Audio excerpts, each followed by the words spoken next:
Maybe they should write a forfeit into the rules of the college football playoff.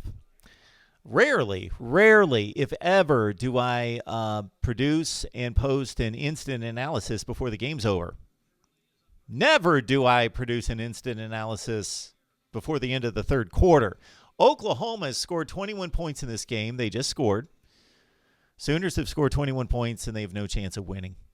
56-21. It doesn't really matter what the score is. It's a 5-touchdown difference. LSU, at this point, you've got to wonder when they give up points like that.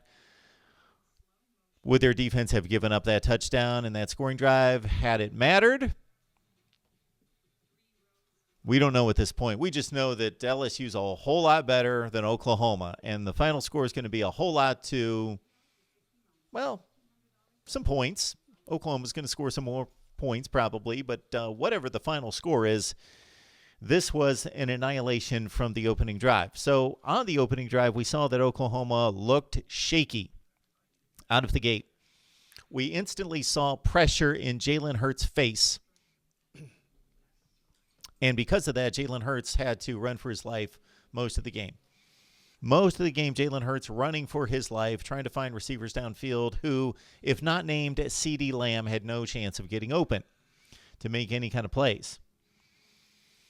It didn't help that Oklahoma, after going 3 and out, shanked a punt to give Joe Burrow all of 45 yards to drive for the first touchdown. And within 3 passes, Justin Jefferson dragged tacklers into the end zone for a touchdown. And that was another early sign, LSU being physically dominant in this game. Individual matchups went LSU's way. LSU too fast, too tough, hitting too hard, blocking too well, running by guys, just individual athletes on LSU's side being much better than individual athletes on Oklahoma's side. It certainly didn't help, and this is no defense for Oklahoma. This is no defense for Oklahoma, but it certainly didn't help. This would have been a closer game. The result would have been the same, but a closer game if Oklahoma has its best safety, who leads the team in tackles, and who is the leader in the secondary, calls the plays, sets the guys up in the right spots, which they weren't many of the times. So most of the LSU scoring plays and big plays in this game were because the athletes were better on the LSU side. But there were a handful of just flat-out blown coverages, which anybody can throw and catch against if there's a blown coverage. And Oklahoma certainly helped out LSU a number of times, and Lincoln Riley spoke to that at halftime. So that had much to do with it as well. Losing your best safety and defensive secondary leader, losing your sack leader, not good when you're facing the best passing offense in college football.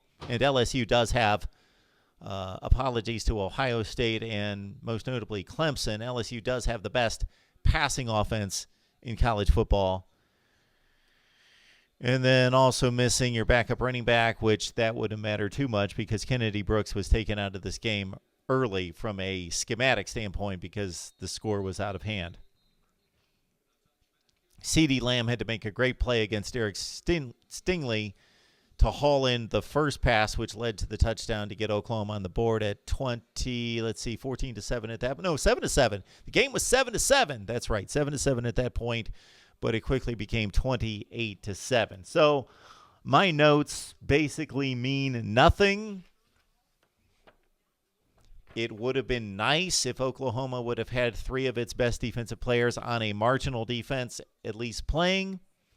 Maybe it wouldn't be 56-21 right now. It might be 42-21, maybe. And then also, it was just an awful non-call, and Lincoln Riley went ballistic, and he should have. I would have gone ballistic when Derek Stingley took, I can't remember who the receiver was. I think it was Hazelwood. I think it was Jaden Hazelwood. Just took him and threw him down for all to see. Now, that no officials saw that, could no officials have seen that and run over and corrected the official that made the incomplete call and gotten over there and made the correct call?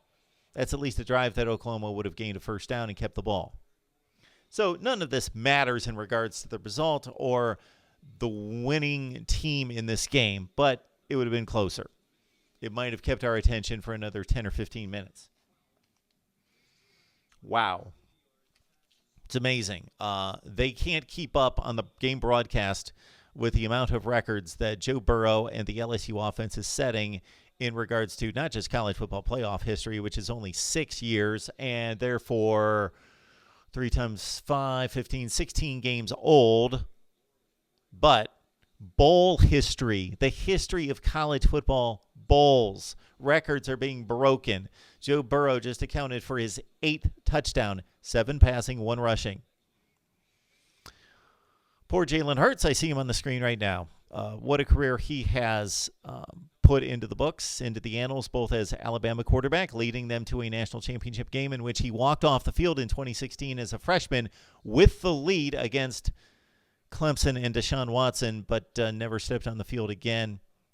And, of course, Deshaun Watson led the game-winning drive and threw the game-winning touchdown to Hunter Renfrow, and Jalen Hurts had his best shot at leading a national championship effort himself. Of course, the next season was when he was replaced by Tua Tagovailoa in the national championship game. Still has the ring and led his team to, 13 wins? And then, of course, 2018, he was on the sideline, even though he was instrumental in getting Alabama to the national championship game with the SEC championship game comeback against Georgia. Down 2 scores, Jalen Hurts rallied the tide when Tua got hurt, and now he has led an Oklahoma team to the Big 12 championship in the college football playoff. So a tremendous and storied career and a very classy career out of Jalen Hurts. Lincoln Riley is being placed in a position in which many coaches we could name throughout the last 20 to 25 to 30 years have to look themselves in the mirror and say, okay, what do I need to do with this program to get us to the next level? This will be 4 playoff losses. This would be 3 under Lincoln Riley. Of course, the first under Bob Stoops against Clemson in 2015. They played well against Georgia, of course, at the Rose Bowl under Baker Mayfield and Lincoln Riley 2 years ago. Other than that, they've been outclassed. But this is the premier, what is the term? Creme de la creme. Yes. I won't use that again. I promise. Butt kicking by LSU. This supersedes all the other butt kickings to Clemson by 20 points, Alabama by 11 points, but 28-0 first quarter. And then, of course, the other game was a close game against Georgia in overtime at the Rose Bowl. But Lincoln Riley, this is a common theme throughout sports. When you are near the top of your field, but there is a team or a league, or in this case, kind of a collection of teams, whether that's just Alabama or now LSU, Clemson certainly, maybe Ohio State's in that class. We don't know. We're going to see this second game. They have been in the past, but have not been in the past as well.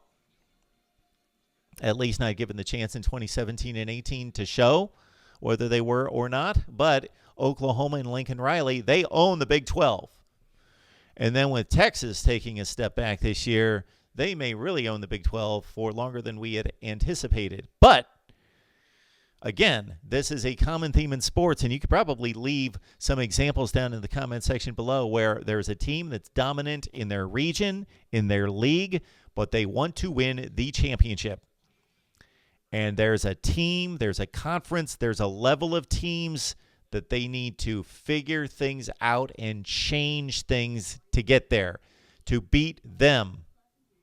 That's what Lincoln Riley needs to figure out, and most of that has to do with defense.